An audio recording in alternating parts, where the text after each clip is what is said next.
بسم الله الرحمن الرحیم.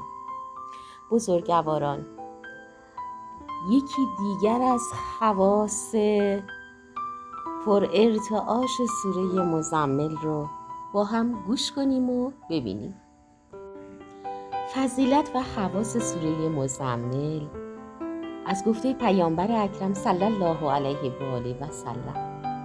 درباره فضیلت سوره مزمل فرمودند: هر کس سوره مزمل را قرائت نماید، سختی های دنیا و آخرت از او دفع می شود.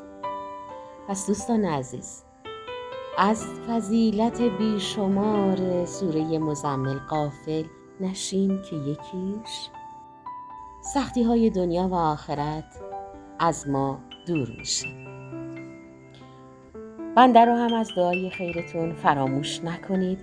همیشه در مسیر حق باشید انشاءالله، در مسیر وفور و فراوانی و عشق الهی برقرار باشید.